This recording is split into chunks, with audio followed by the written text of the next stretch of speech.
Bonjour à toi et bienvenue au message lumière de la famille Myriam Bethléem du vendredi 27 décembre. Premièrement, joyeux Noël à toi qui écoutes. Oui, car nous sommes toujours en ce jour dans la joie du temps de Noël. Et aujourd'hui, nous avons encore plus de joie car nous retrouvons un très, très grand saint, un intime de Jésus, et j'ai nommé l'apôtre et évangéliste Saint Jean. Dans la Bible, tu connais bien, Saint Jean est un personnage très important, car non seulement il est à la source d'un évangile, mais il est aussi un personnage présent dans l'évangile à plusieurs événements importants de la vie de Jésus et de l'Église naissante. Et la tradition de l'Église lui attribue aussi 3 lettres à des communautés chrétiennes des premiers temps. Et de plus, son expérience mystique nous a permis de recevoir le tout dernier livre de la Bible, des Saintes Écritures, le livre de la Révélation, qu'on appelle aussi l'Apocalypse de Saint Jean. La tradition de l'Église identifie aussi Saint Jean dans l'Évangile comme le disciple que Jésus aimait.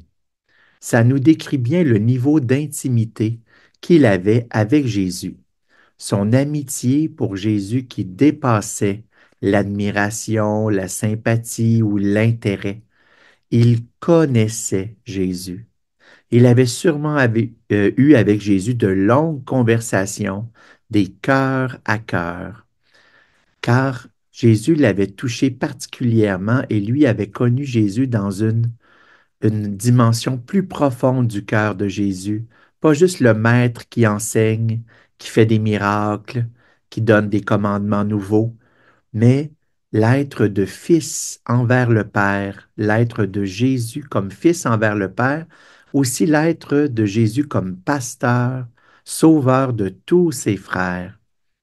Et si tu appartiens depuis quelque temps à la famille du message lumière, tu sais certainement que ces deux dimensions du cœur de Jésus, son cœur de fils et son cœur de pasteur, c'est fondamental dans la spiritualité de Myriam. C'est fondamental aussi pour nous d'avoir un cœur d'intime avec Jésus, avec ce cœur de fils et ce cœur de pasteur de Jésus, que nous, on ait un cœur d'intime, de disciple. Et c'est important, ce Jésus, de lui parler, de l'écouter, c'est-à-dire de mettre sa parole en pratique, d'imiter son exemple, de l'aimer. C'est aussi important de vouloir le faire connaître à tous les enfants du Père.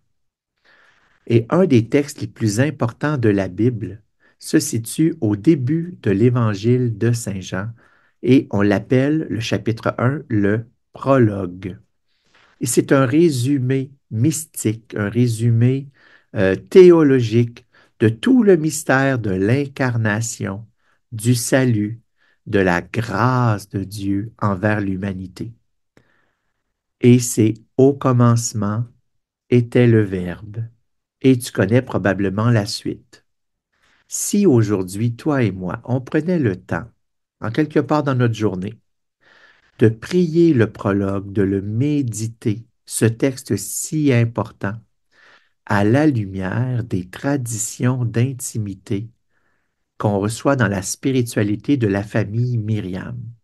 Si tu te rappelles, cette tradition d'intimité, il s'agit d'un dialogue qu'on peut entretenir avec Jésus dans la méditation de l'oraison et aussi dans notre vie d'oraison tout au long de la journée.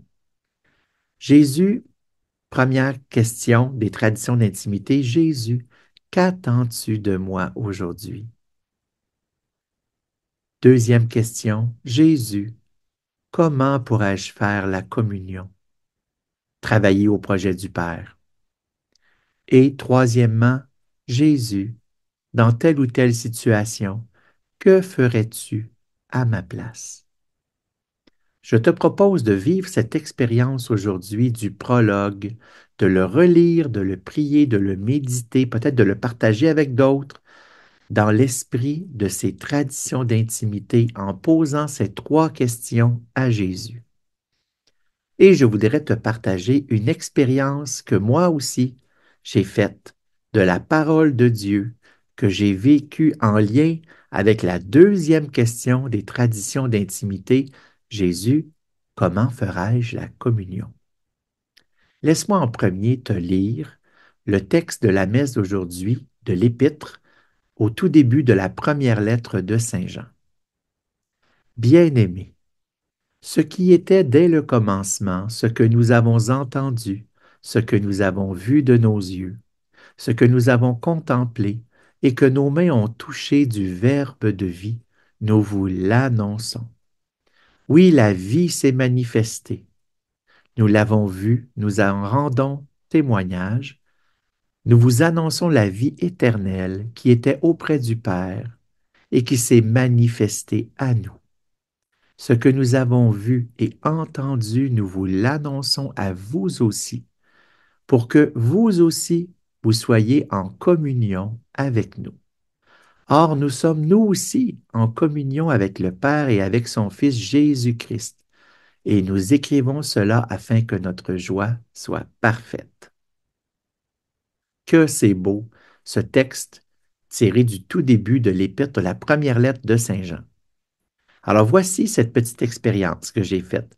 Ce matin à l'oraison, j'ai procédé comme on fait souvent, j'ai posé mes questions de tradition d'intimité à Jésus. Mais j'avais en main les textes de la messe de jeudi le 26 décembre car j'enregistre ce message pour toi la veille. Alors en ce moment où j'enregistre pour toi, nous sommes jeudi. Mais quand plus tard dans la journée, j'ai lu le texte de Saint Jean pour préparer le message lumière, j'ai reçu ma réponse comme une grande lumière. Jésus, comment ferai-je la communion? J'ai reçu ma réponse comme si Jésus me disait directement en réponse à ma question, comment ferai-je la communion? Il me répond avec les mots de Saint Jean. Ce que nous avons vu et entendu, nous vous l'annonçons pour que vous soyez en communion avec nous. Alors, si je veux faire la communion, je dois aller plus loin que juste recevoir la parole, la méditer, essayer de pratiquer un peu les vertus que je vois chez Jésus, mais surtout, je dois l'annoncer pour bâtir la communion. Je ne peux pas tout garder pour moi, le trésor que me permet de vivre ma foi, car si ça devient vraiment une vie, ça doit devenir témoignage. Et c'est ça qui peut bâtir la communion. Et pour cela, pas besoin d'aller missionnaire dans un pays étranger, même si c'est très bien et très beau. C'est autour de moi, ceux qui sont dans mon quotidien, comment je peux être témoin de ce que la parole de Dieu change dans ma vie, de ce qu'elle me donne comme joie, comme espérance, comme consolation, comme encouragement. Je dois l'annoncer, je dois en être témoin. Alors, dans mon expérience aujourd'hui, cette parole de Saint Jean est devenue pour moi un appel à une conversion pour un vrai témoignage de disciple de Jésus. Alors, je te souhaite à toi aussi de vivre une expérience d'être touché dans le cœur par la parole de Dieu, à la lumière des traditions d'intimité de la spiritualité que tu veux vivre. Qu'attends-tu de moi, Jésus? Comment ferai-je la communion? Et que ferais-tu à ma place, Jésus? À toi qui écoutes, sois béni. Encore une fois, joyeux Noël et bonne journée. À bientôt.